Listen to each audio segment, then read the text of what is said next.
apa yang lu kerjain sebenarnya dalam konteks journalism kan, jurnalistik. Ya, kan, lu bekerja untuk BBC, man. Ada kacamata, skincare Kosmetik, juga. skincare juga, ya moisturizer ya. Iya, biar good kulit look tetap lembab ya. dan juga good looking.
Oh, itu sebabnya. Iya, sebabnya Oh, itu. oke.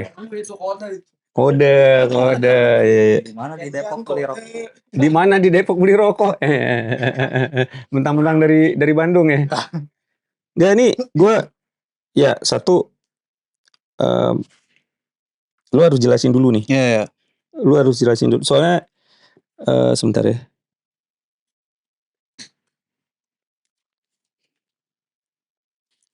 Oke. Lu nyanyi semuanya tuh udah pasti ada efek atau kadang-kadang memang lu clean? Enggak semua part aku pakai efek, Hmm. Om. Jadi ada beberapa part di lagu itu seperti misalnya ada nada tinggi. Nah ini nih kita pakai harmonizer. Ya ini karena lu nggak nyampe apa gimana? Tapi atau sebagai efek aja? Sebagai efek aja. Oke. Biar apa? Biar vokal itu dari natural ada layernya gitu, Om. Coba Nah, gue ini pengen denger bunyinya ini. seperti ini nih. Ini apa nih? F ini maksudnya Kalau yang kalau nongol. kalau ini cuma tune aja, Oke. nada. Cek cek cek cek cek dan ini ada beberapa preset juga, ada 9 preset. Cek cek cek cek cek cek cek cek satu cek cek cek cek cek cek cek. Harmonizer, oke. Kalau Nah, ini di lu settingnya ini kesannya kayak ada beberapa suara sekaligus kan? iya. Jadi vokalnya ada beberapa layer. Nah, biasa dipakai itu ada di Void 4 ini ada low sama high. Jadi dari natural itu kita ada tambahan layer high dan low. Cek cek cek Tapi cek. ininya Kalau ini sih apa tidak apa ya Om, enggak sesuai juga, enggak apa-apa karena ada beberapa opsi kalau ini untuk mayor dan ini minor. Jadi kita misalnya untuk lagu pelan, kalau untuk lagu pelan ini bisa diaplikasikan dari sesuai nada awal gitar. Gitu. Jadi bisa dibilang kayak ininya sama kunci atau tuning. Iya, kuncinya. Oke. Mm-mm. Ini apa nih? Nah, kalau ini power supply. Oh, supply, oke. Ya, ini ada pitch bay karena ngambil dari delay dulu. Awalnya sih waktu itu saya ngambil dari ini dulu, Vocalab dulu. Setelah Vocalab ternyata ada beberapa noise di panggung yang cukup signifikan. Jadi ini langsung didirect ke delay, digital delay. Nah, ini kemarin disetting juga nih sama Om Andri, beliau salah satu krunya Jasad. Oke. Jadi lebih enak dan lebih aman secara alur listrik dan lain-lain. Makanya ada power supply yang awalnya langsung direct dari Vocalab ke delay langsung output ke mic. Jadi sekarang udah clean lah ya enggak? Sekarang udah clean, udah lebih aman juga. Ini nggak dipakai sama sekali hari ini awalnya peruntukannya sebelum ada Joyo saya pakai ini karena butuh reverb dan juga delay. Ini DIY bikin sendiri. Lu yang bikin? Ada teman, Oh, tapi pantesan ininya by main. request. Yeah. Nah, by request.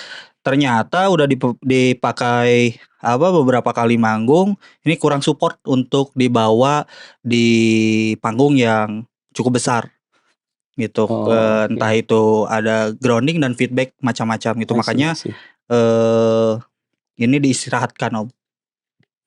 Tapi ini lu jadi intinya bikin sendiri custom artinya. Custom. Oh, jadi kalau gitu kan sebenarnya tinggal masalah bisa diperbaiki. Betul. Ya. Cuma karena dan segi material juga ini mungkin tidak mumpuni untuk diinjak-injak ya, Om. tidak mumpuni. Kalau yang dua ini cukup bisa diajak kompromi sekalipun diinjak-injak. Enggak, gue jadi pengen begini. Lu injek penyok gitu. Iya. Itu nih sampai awalnya nih gambar muka jadi gambar tengkorak, kebanyakan diinjak.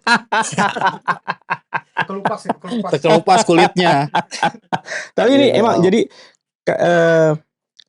lu setup kayak ini kalau pas rekaman lu nggak ini kan? Artinya lu clean aja. Itu diiniin pas mixing dan tapi kalian udah ada bayangan. Iya, ini udah seperti apa? Sebelum kita take record, saya kotret dulu tuh coret-coret di kertas, hasilnya nanti ke mixing man distorkan.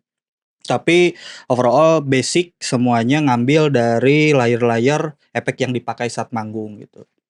Biar nggak signifikan jauhnya, Om, dari lagu record dan juga lagu saat dibawain manggung. Oke. Jadi intinya lu bisa replikasi tanpa harus pakai sequencer atau apa. Betul. Oke. Betul. Alright. Tapi ini apa sih? Nah, kalau ini box aja sih Om. Nih ada Iya. ada kacamata, skincare Skincare juga, ya moisturizer ya. Iya, biar good kulit look tetap lembab ya. dan juga good looking. Gitu Om. Lu sebelum emang dari dulu vokalis atau karena lu gabung sama band ini sih? Awalnya dari jauh-jauh hari itu emang seneng nyanyi-nyanyi sih Om, cuma karena orang tua juga dari dulu asupan dari kecil itu musik-musik kayak slow rock, glam rock, jadi ada trigger untuk jadi vokalis. Nah, kalau untuk di band ini kebetulan waktu itu, dibutuhkan vokalis, jadi submit, ngelamar. Lu ngelamar? Oh Ngelamar gitu. karena saham tertinggi Irfan. I see. Jadi dropship di pos security, besoknya interview. Yang dia yang Iya, interview. ini HRD. Dasar band korporat. Gitu Om. Tapi kalian berdiri, maksudnya Mindless sudah 2 tahunan kan? Iya, kurang lebih 2 tahun di garapnya itu kita di pertengahan atau akhir 2023 dan proses-proses lain-lainnya kita pakem di awal 2024. Oke. So, jadi lu ngelamar ke dia gitu? Ya, semuanya. Semuanya anak-anak ini gitu? Iya, saya. Semuanya saya karyawan pertama, sekarang udah staff, tidak kontrak lagi statusnya. Enggak, justru tadinya lu statusnya pegawai lepasan kalau kontrak, sekarang udah ada kontrak ya, gitu loh. Harian lepas freelance. Gitu. Nah, itu magang. Jadi lu sebenarnya pendiri band ini gitu loh. Iya. Sendirian. Karena awal terbentuknya Mindless Session itu project solonya Irfan. Gitu. Nah, nama Mindless Session itu diambil dari salah satu album solonya Irfan. Solo album. Betul. Instrumental. Awalnya instrumental. Irfan main midi-midian. Nah, jadi ada dulu teman kita juga yang sebelumnya ada di Mindless tapi sekarang udah check out. Ya, masih hidup kan orangnya? Masih baru check out. Oke. Nah, itu ngajakin saya. Ini semua ketemu di forum, Bang. Forum app. Apa tuh? Meta yang warna biru. Sialan. Terus? Nah, ketemu di salah satu forum tuh ada namanya forum apa ya lupa lagi. Pokoknya ada cari musisi Bandung. Nah, disitulah kita interaksi dan terima kasih ya untuk admin musisi Bandung, kita sekarang ada bareng bareng karena di situ. Kayak zaman dulu gitu loh ya. Kayak di Amerika zaman dulu tuh gitu ya kan. Looking for guitarist gitu kan maksudnya. Taruhnya kayak ada iklan gitu. Awalnya seperti itu sampai terbentuknya Mindless dan itu karyawan terakhir tuh Diki di bass, posisi di bass. Itu beberapa kali kita juga. Dia dulu sebelum? Belum. Oke, masih probation ya, masih lagi percobaan. Masih dalam tahap training. Nah, itu. Tapi overall sih semenjak bareng sama Diki juga ini makin sibuk nih band, entah itu dari sound engineer, dari segi workshop dan juga produksi. Adanya Diki ini makin rame lah aktivitas band ini. Sebelumnya kan setiap sebelum Diki itu ada berapa 3 basis ya. Nah, ini Diki itu yang keempat. Jadi selama kita rekaman itu Om, basis ganti-ganti, 1 lagu 1 basis. Oke. Itu lu yang memutuskan itu atau karena mereka mengundurkan diri? Mengundurkan sih kebanyakannya. Jadi tidak ada alasan bahwa mereka check out dari Mindless itu dari faktor kita tidak sejalan ataupun whatever gitu, tapi lebih mereka yang mengundurkan diri karena ketidaksanggupan untuk jalan bareng-bareng mungkin. Tapi sampai sekarang masih berhubungan baik kita, Om. Oh ya, tapi Gitu. jadi artinya dengan baik-baik lah ya. Iya. Lu sendiri apa namanya? Tadinya maksudnya instrumental gitar tuh maksudnya lu beneran solo as in bukan ngeband, emang in musik gitar doang apa gimana sih? Instrumental gitu sih musik-musiknya. Ya tanpa vokal gitu gini, tanpa vokal. Jadi lu ngisi satu lagu misalkan 3 menit.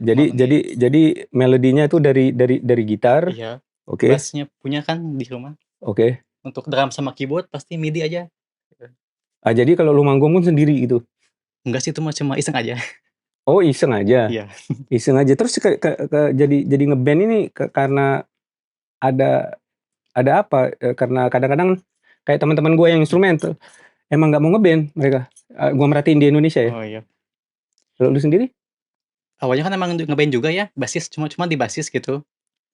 Cuma lama-lama kan bosan gitu ya, bawain lagu yang udah-udah gini. Jadi kan suka bawain lagu The Beatles, Queen, kayak Green Day gitu, iya. Kalau The Beatles, lu bawain The Beatles dari album apa? Atau Semuanya campur? sih campur-campur. Semua aja paling ya. Tapi diacak gitu. Diacak. Iya. Jadi itu influence ya? Itu Sekali influence. latihan paling 20 lagu ada sekali latihan. The Beatles? Iya. 20 lagu? Itu belum lagi Queen dan yang lain-lain gitu? Beda-beda band sih itu. Jadi band sini Queen, band sini The Beatles gitu. Jadi. Oke. Oh, jadi tadinya lu bawain cover ya? Iya. Nah ini kalau kayak gitu settingan lu ini, soalnya yang gue dengar tadi ini, lu pakai Joyo juga? Iya, itu ini buat delay gitu. Delay aja. Selebihnya modulasi. Ini reverb. Buat drive-nya ini 2. Juga modulasi. Kenapa lu pakai drive 2? Ini buat ngeboost aja sih kadang. Kayak misalkan bagian solo gitu. Jadi ngeboost sedikit lah. Oke. Ultra vibrato. Nah, tapi lu ngebentuk karena lu terbiasa bawain cover-cover kayak gitu. Ketika lu bikin band ini jadi kayak memang bawaan sound dari era itu ya artinya. Bisa dibilang gitu juga ya? Paling suka sound kayak gini delay apa itu sejak tahu band Pink Floyd sih. Oke. Ya itu salah satu influence lu. Iya, salah satunya. Influence paling utama, bukan? Pink Floyd, Queen, kayak Tame Impala mungkin yang band yang sekarang. Iya. Oke. Band kayak gitu. Kan banyak pakai modulasi kan ya? Yes. Sama delay juga kayak gitu. Iya, banyak main ambience, reverb gini, echo. Jadi kesulitannya lu waktu pertama bikin sampai basis ganti-ganti mulu kayak gitu tuh menurut lu sendiri apa nih? Karena jenis musiknya kah? Atau apa sih? Mungkin lebih ke sound sih. Dulu kan pakai aplikasi Cubase. Ya. Dulu nih kapan nih maksudnya? Sebelum COVID kayaknya. Oh, mulai yang solo itu. Jadi yang di PC itu, yang di instrumen itu jadi diaplikasikan ke live-nya gitu. Jadi untuk nyari sound yang sesuai sama yang saya bikin, itu kan emang cukup sulit. Oke. Jadi maksudnya basisnya pada nyerah gitu maksudnya? atau ngerasa nggak? Kalau dulu kan emang pas solo emang saya doang gitu. Oke. Terus tapi lu nggak sama drummer nggak ada ini ya kayak di band gue drummer mulu masalah. Basis kadang-kadang. Oh ya mungkin pas awal sih ya. Soalnya kan tempo sama di asli sama MIDI itu kan beda ya. Ya pasti. Iya, manusia ya kan. Kenapa sih dulu dipanggil Abah ya? Emang lu udah tua banget gitu? Kalau di antara teman-teman ya. Makanya dipanggil Abah. Iya. Enggak, lu sendiri kayak tadi ini gue jadi antara serius apa bercanda kalian ngelamar. Lu sendiri bisa tertarik untuk bergabung apanya nih? Karena kan ini bukan kayak band yang tongkrongan bareng-bareng, ngeband kan bukan biasanya gitu kan? Kalau kayak gini apa yang bikin lu jadi karena jenis atau genre yang kalian main ini nggak banyak band yang bawain loh. Apanya? Sebenarnya sih sama kayak tadi Dandi tuh. Jadi ketemunya di aplikasi yang tadi biru itu. nyari, drummer. Saya coba tuh, karena Dandi yang posting waktu itu. Oh, lu memang udah kenal dia? Belum, cuman, belum. langsung ke WA tuh, kontaknya. Jadi dari aplikasi itu dia ngasih nomor WA, saya kontak tuh mungkin antara bulan Oktober apa November gitu. Nah dia tuh tertarik pengen ketemu, tapi, karena dia sibuk dengan kerjaannya baru dikontak tuh kalau nggak salah Februari. Dia juga mungkin band-nya coba-coba drummer sebelum saya. Di sini tuh beberapa drummer. Ada? Iya, emang gitu? Atau dia yang dia yang Sebenarnya keberapa? sih awal-awal itu kita ada beberapa opsi drummer ya Om ya. Ada yang dari Bandung Kota, ada yang dari Bandung Timur. Cuma nggak tahu tuh. Ada yang drum pertama kita coba jamming beberapa kali ke studio. Ya mungkin musiknya nggak cocok atau Iya. mereka Iya. seleranya beda. Terus yang kedua juga karena produktivitas pekerjaan di luar bandnya cukup padat, jadi mengundurkan diri. Nah ketemulah sama Abah gitu, yang Abah awalnya sih cukup kesulitan masuk ke Mindless karena ada beberapa part dinamis yang tidak bisa adaptasi cepat untuk Abah. Tapi dicoba beberapa kali dengan kami sabar hati karena sayang sama Abah. Jadi Abah terus berlanjut sampai sekarang gitu. Bah, I love you, Bah. Jadi karena dia nggak nyerah dan kalian sabar gitu. Ya, itu intinya. Abah. Tapi lu menikmati kan maksudnya Oh iya, musiknya? pastinya menikmati. Karena kan kalau ngomongin cerita sebenarnya sih kalau udah gantung stick sebenarnya dari 2009 sebenarnya kalau Serius? iya. Wih, udah lama banget Iya, dong udah berarti. lama. Jadi karena ketemu temen tuh, karena kalau di band kan biasanya banyak drama gitu. Sedangkan udah capek gitulah kasarnya Iya, main, betul. main band gitu. Nah, saya juga berpikirnya Mindless itu mungkin project cuman 1 bulan atau 17 Agustus mungkin gitu ya. Oke. Jadi 17. ya jadi berpikirnya ya udah gitu lewat, dan emang feel-nya juga kan udah ketinggalan 2009 gitu. Nah untuk ngebalikin feel itu tuh butuh waktu. Yes. Sebenarnya udah mau keluar beberapa kali dari Mindless. Cuman sang frontman cobalah bertahan dulu gitu. Sebenarnya udah mau angkat kaki kalau dibilang dari Mindless tuh. Udah mau cabut. Selain dari karena dia ngebujuk lu ya artinya. Tapi sebenarnya lu masih mau ngeband kan? Oh iya. Sebenarnya. Bener, Lu Mas. lu mau mengundurkan karena ngerasa apa? Harus ngejar lagi. Bukan itu. Jadi Bukan itu, Bang. Jadi karena Mindless ini perjuangannya masih panjang, apanya? lebih ke apa ya? Main band tuh pengennya happy aja, menikmati main band gitu. Dan slogan saya pribadi gitu ya, main musik tuh sampai kapanpun, selama napas ini masih ada, masih dikasih, selama masih kuat. Yes. Dan di sini energinya tersalurkan gitu. Jadi mau dimain dimanapun, mau gig kecil atau gig besar, saya pengen bikin orang-orang tuh ngerasain energi dari Mindless ini dengan pukulan dan energi yang saya keluarin. Oke.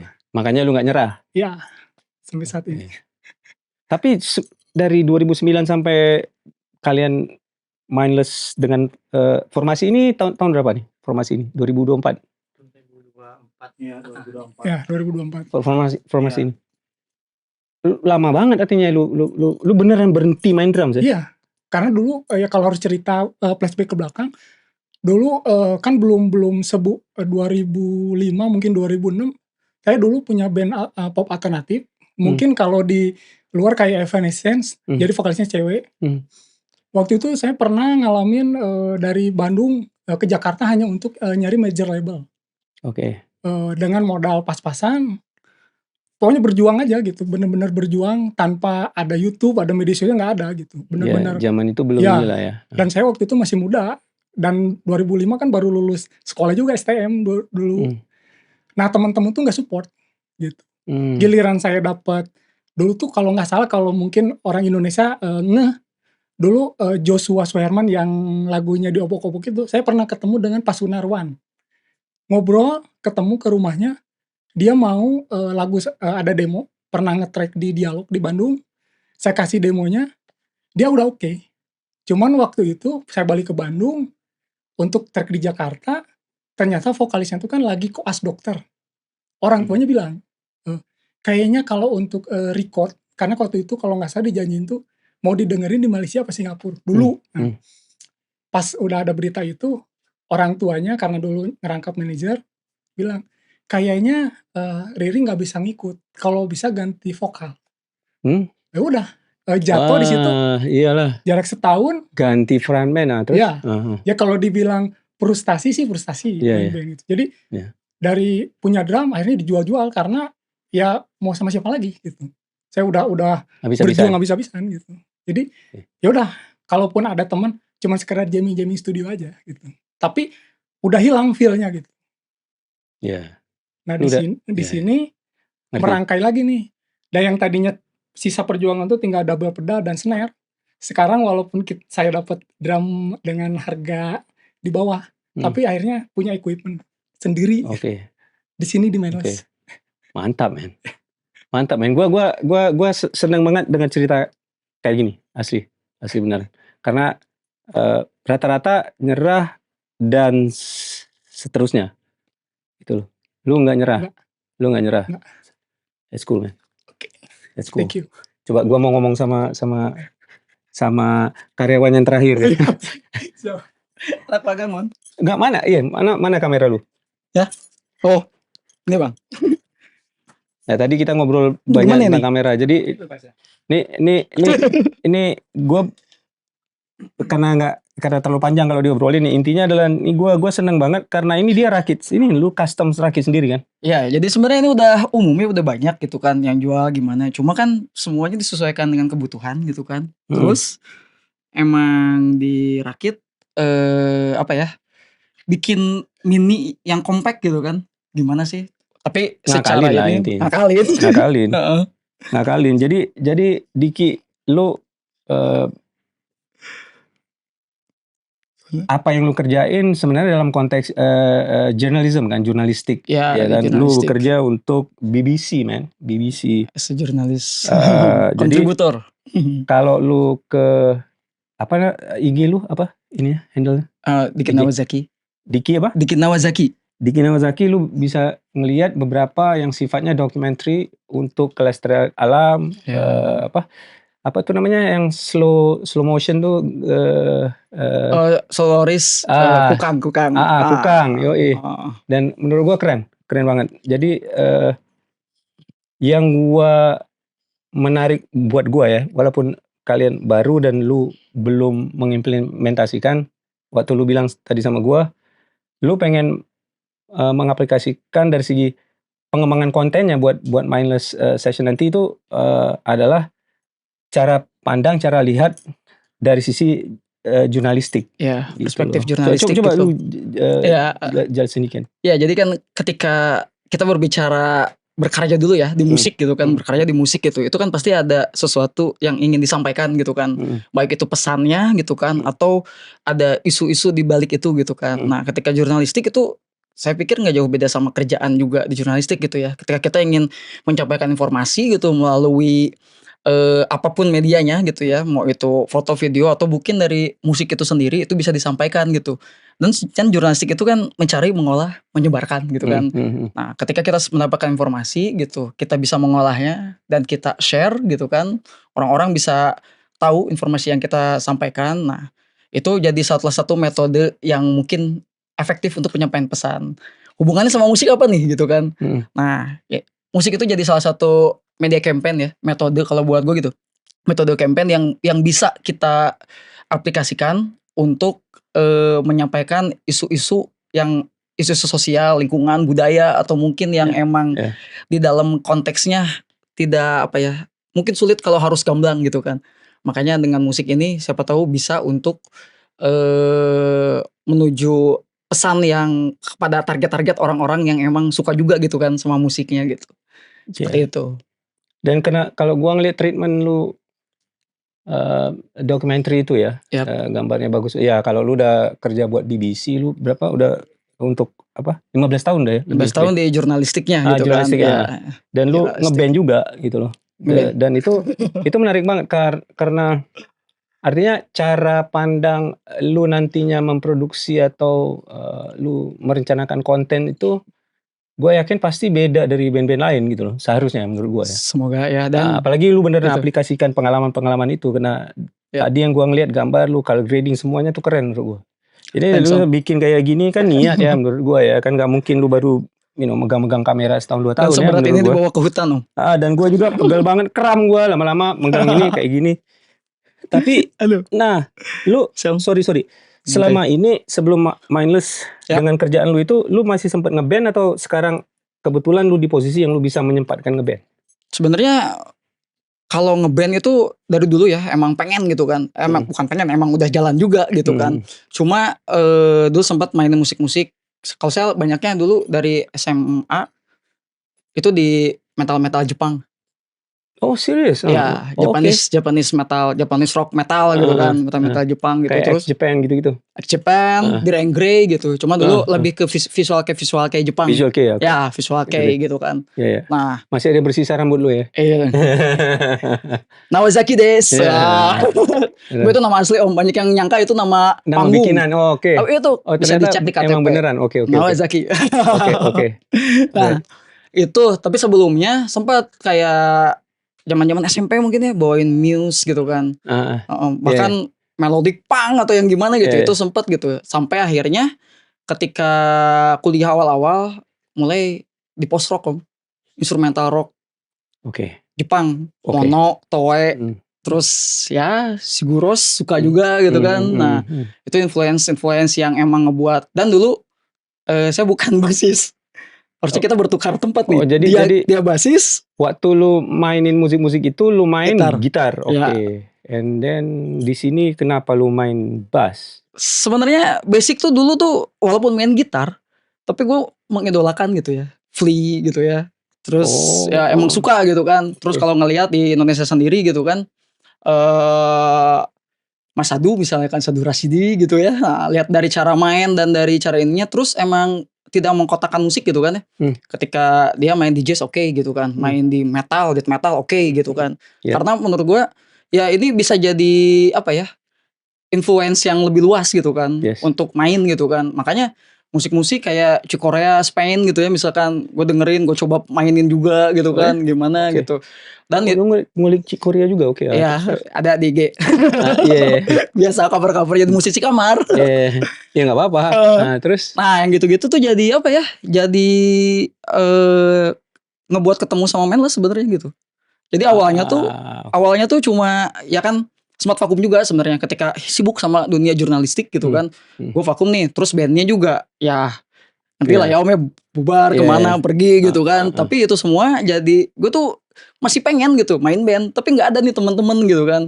Main gitar gini bosan, ada bass emang punya gitu kan, bass dulu nganggur, ambillah pakai mainin gitu kan. Mulai kulik-kulik gitu kan, gimana sih mainnya gini. Ternyata jadi emang suka gitu kan. Nah, makanya kalau lihat dari pedalboard juga ini sebenarnya banyaknya efek gitar gitu kan. Emang dari pedalboard gitar gitu kok dipindah-pindahin gitu. Dan iya betul. Ya tapi ini kan udah. Nah, dua ini tuh adanya ketika di Mindless. Tapi nggak ini sih. Maksudnya lu nggak transisinya tuh lu beneran gitaris yang main bass aja atau emang beneran menjadi basis? Ada bedanya sih kalau menurut gue ya. Iya lu sih. sendiri gimana? Kayaknya sekarang ya tadi mungkin sama kayak Abah, sama kayak yang lain gitu ya. Ngeband ya kan, gue jadi ingat kata almarhum Pak Eben, Burger Kill. Main band itu lebih susah daripada main gitar katanya. Iya, bener sih.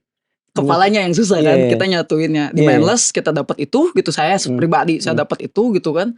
Terus bisa ngejalanin gitu kan. Terus kayak main bass emang suka juga gitu kan. Terus musiknya pun gitu kan, gue bisa explore nih di sini gitu kan. Makanya kadang-kadang ada beberapa lagu juga yang emang cobalah bassline-nya pakai bassline Jepang, pakai bassline apa Flea gitu kan. Jadi lick-lick yang emang ada di musik-musik apa ya, influence gue tuh coba dituangin di sini. Dan anak-anak welcome gitu kan. Terutama kan gue harus bisa connect sama Abah nih. Ya, itu yang bikin jadi ada warna yang sedikit beda atau nantinya akan jadi pembeda yang berasa banget secara style music bandnya.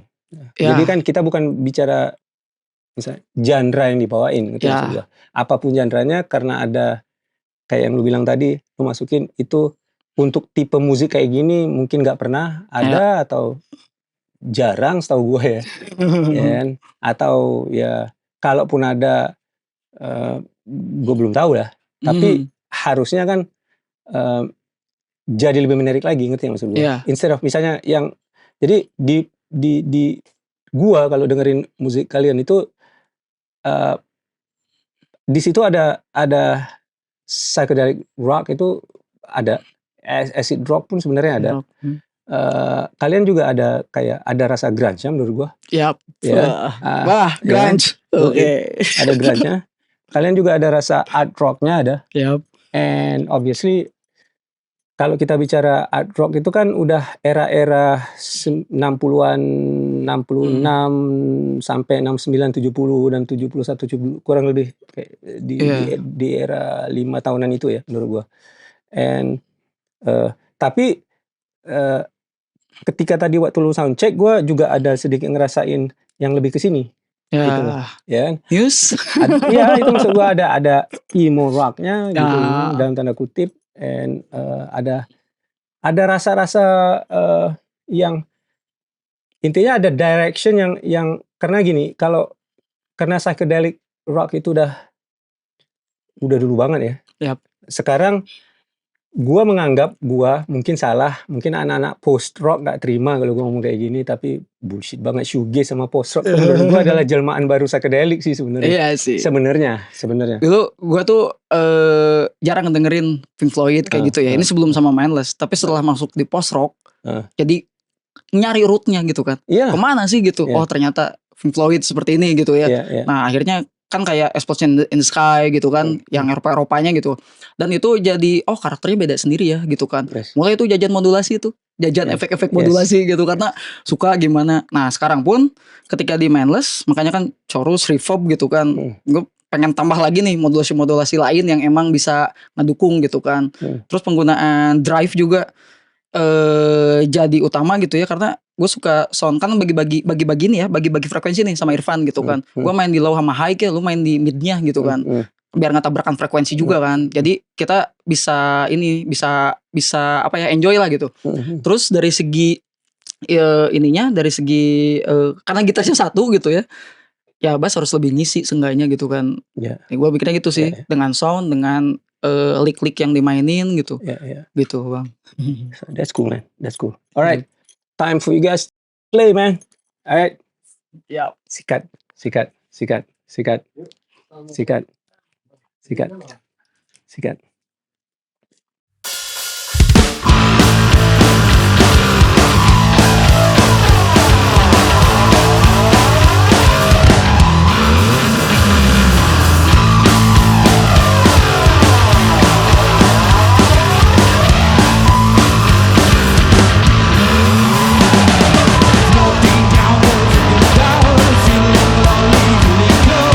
Feeling down and cannot feel alive.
Kalau khususnya di Bandung sendiri Om, jadi, di tahun ke tahun itu era musik itu khususnya di genre mungkin, ada ramenya dan ada kurang ramenya gitu. Terus juga mungkin dari faktor, band seperti kita itu jarang di Bandung.